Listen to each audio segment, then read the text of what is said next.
Hey guys, my name is Ron Heiler. You may remember me from such video series as Saints Row and Assassin's Creed Rogue, where we played completionist style games from 0 to 100%. I'm intending to do that here for Grand Theft Auto 5. Now this will definitely be my longest playthrough to date, so should be interesting.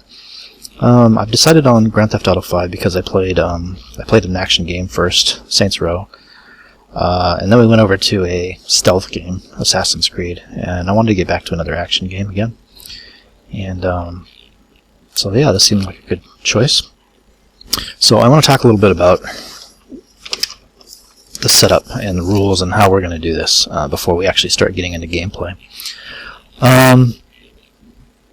What you're looking at here is the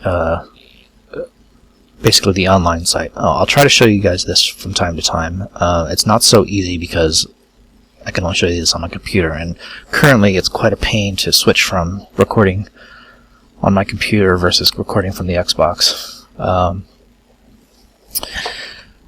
I am in the process of building a new system, and when that system is complete, it actually the switching back and forth will be much easier.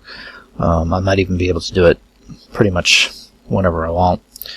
But right now it's a real pain I gotta rewire a bunch of stuff and then check the sound and all that. So I'll do the best I can. But I might not, for the first little bit, you may not see the screen too often. Anyway, let's talk about completionist. I'm going to go through this game, and we're going to take this number right here that says 0. We're going to get that all the way to 100%. And I'm going to show you that on camera. Additionally, Grand Theft Auto 5 has a bunch of stuff in it that doesn't actually contribute to this completion score. Now all the missions do, so you have to do all 69 missions and then they all contribute to this score. But you'll notice hobbies and pastimes, these ones with the green bars on the left, these contribute to your completion score. The ones that don't have green bars, they don't. But we're going to do all of them anyway. That's part of the deal of being a completionist. As far as hobbies and pastimes go, there's one right here in the front, Stunt Plane Time Trials, which is a special and collector's edition only activity. I do not have the special or collector's edition, so I cannot actually do this one. I can do all the others though, so we'll get all of these done. Same thing for Strangers and Freaks. You'll see there's a blue bar on a few of them, but most of them actually don't contribute to your score. Random events, the first 14 you complete contribute to your score, the remaining do not. We are going to do all of them. This first one right here, ATM robbery, is kind of a special one. There's actually, I think, 14 instances of ATM robbery in the game, but there's only one box for it. And the thing about ATM robbery is they continually respawn. Even if you finish it in a particular location, it'll come back. So I'm not going to do all 14 of them, or 16, or whatever the number is. I'm just going to do one. However, there's something similar right here, security vans. You'll notice there's a separate box for each security van. Security van there are 10 instances of, and we're going to do all 10 of them. But it's the same deal as ATM robbery. They respawn. So even if you do security van 1, at some point you can come back and do it again. Of course, it only counts one time for your box. And again, miscellaneous things, we'll do all of these. About half of them count. Some of this stuff is trivial. Purchase clothes, purchase tattoos, etc. So yeah, we'll be doing that. Now down here we've got a map. The game will show you, basically, right now it's showing me where all the Strangers and Freaks and random events are. As we progress through this map, through the game, it'll actually add more categories, which you'll see as we play through. Okay, so that's the deal. Basically, our goal is to fill in every single one of these boxes, with the exception of this one box that I can't do, unless I go out and buy the collector's edition. And I'm not going to spend the money. The extra $20 wasn't worth it for that one box for me. I am a completionist, but I'm not crazy, so.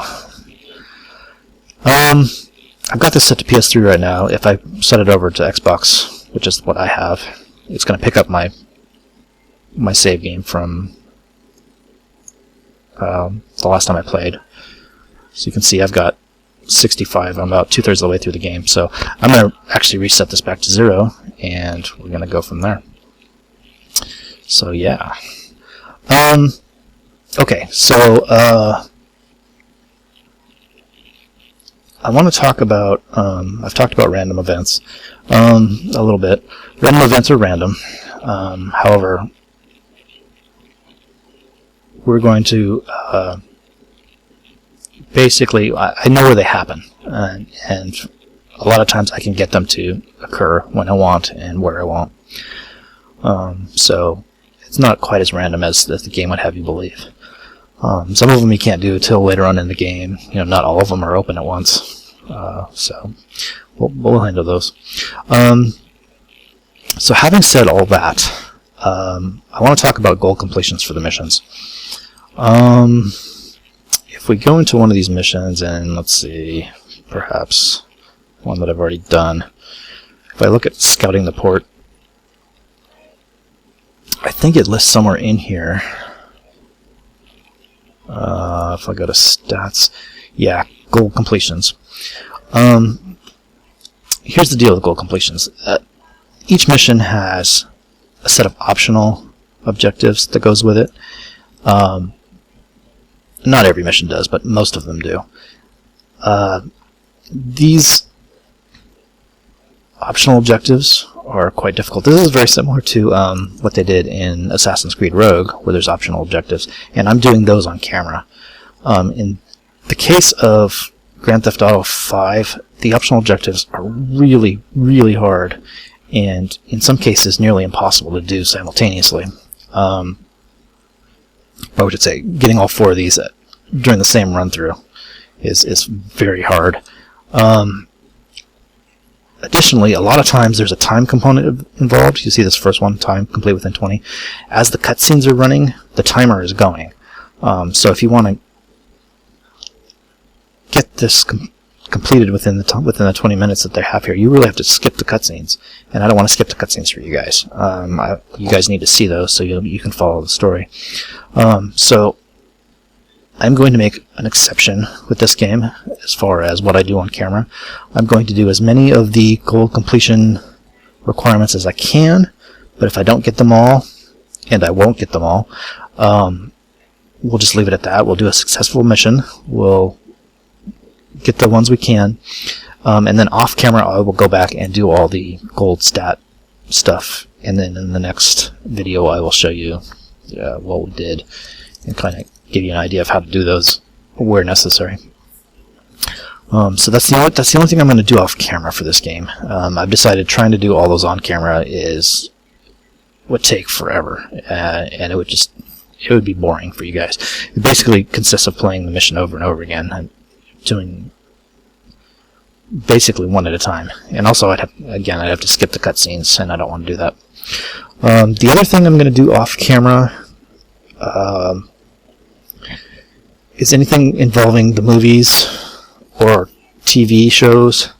Rockstar has requested that those not be shown on video, on Let's Play videos.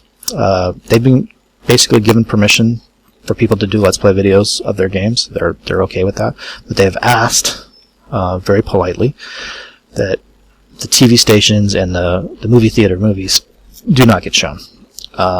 They want you to experience those yourselves, so I'm going to censor those out. The other thing I might censor out because of YouTube is any nudity. There is nudity in this game, so I'm going to take it out. And there's something else. I forget. Anyway.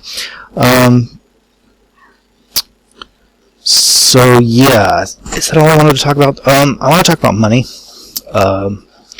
There are a variety of properties in this game that you can buy. Altogether, I think we need about $220 million by the end of the game to buy all the properties. There are various guides out on the internet that show you how to make a whole lot of money. In fact, basically max out your money with each of the 3 characters. I am not going to follow those guides. That involves basically skipping some of the side missions and waiting until the very end of the game to do those at the end. I don't like to play games like that. I prefer to play missions as they become available. So if you do it that way, if you wait till the end to do these particular missions, you can in fact max out your money on all 3 characters. It's something like $2.1 billion or something. We don't need that much money. We need, between all 3 characters, we need $220 million.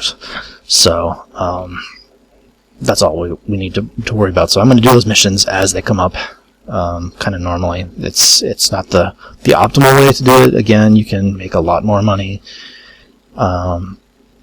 by doing it the way people say on the internet, but I mean, what do you need it for? You don't. Once you're past about $230 million, yeah, you're done with money. So I'm not going to worry about that part of it.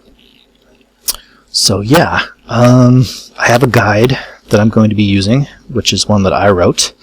It's not actually complete. It runs through about 66% of the game. In fact, it runs through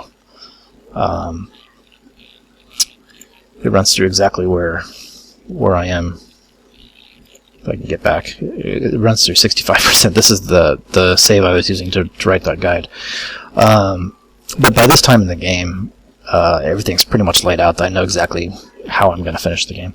So I'm going to follow that guide, which you guys have never seen because it's never been published, until I reach the end of it, and then I'll do the rest of it kind of on my own.